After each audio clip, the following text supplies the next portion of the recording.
Nangako si Pangulong Bongbong Marcos na magpapasko sa kulungan ang mga sangkot sa flood control scandal. Pero banat ni Vice President Sara Duterte, dapat ipakulong ng Pangulo ang kanyang sarili. Nasa frontline na balitang yan si Maricel Halili.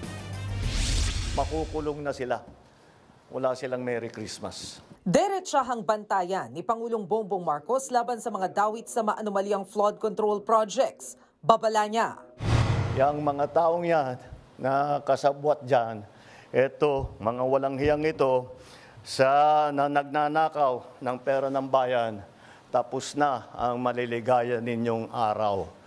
Hahabulin na namin kayo.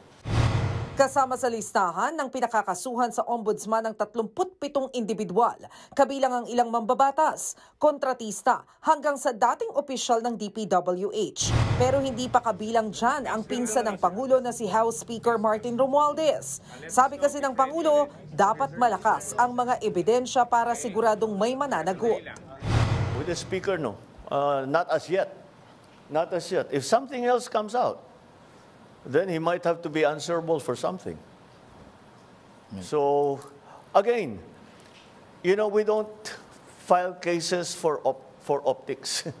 We file cases to put people in jail or to make people answer. Pagtitiyak naman ni DPWH Secretary Vince Dizon, merong magpapasko sa kulungan. Non-bailable itong mga kasong ito. At least 40 pong mga napaigan na ng kaso ang magpapasko sa kulungan. May banat naman si Vice President Sara Duterte sa mga dapat daw ikulong.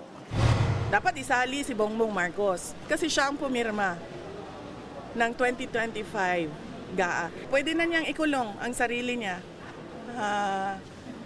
Aminin na niya na ano talaga, meron siya pagkukulang. At hindi lang maliit na pagkukulang, malaking pagkukulang. Meron siyang malaking pagkukulang sa kanyang trabaho.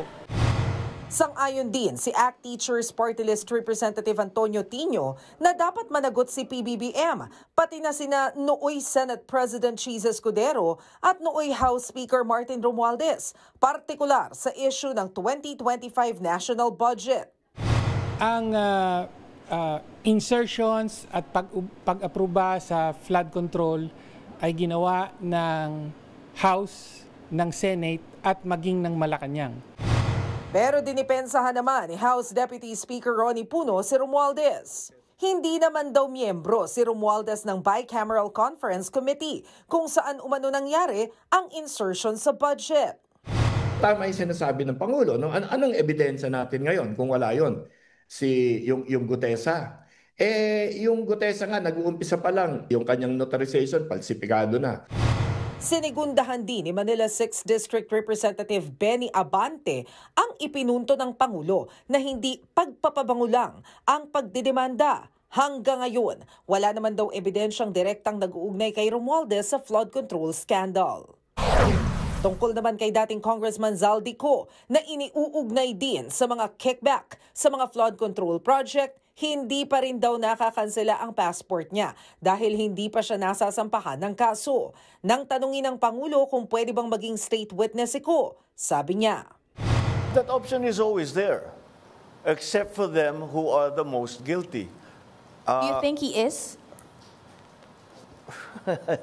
I don't want. And then pag sinabi ko, sasagutin kita, sasabihin nyo, prejudged. Let the courts do their work. 3 raw ang target ni Pangulong Marcos. Una, panagutin ang lahat ng korap. Pangalawa, bawiin ang perang ninakaw. At pangatlo, gumawa ng reforma para hindi na maulit ang ganitong katiwalian. Nagbabalita mula sa Frontline, Maricel Halili, News 5. Mga kapatid, Julius Babaw po. Para sa komprehensibo at makabuluhang balitaan at talakayan, mag-follow at mag-subscribe na sa social media pages ng News 5.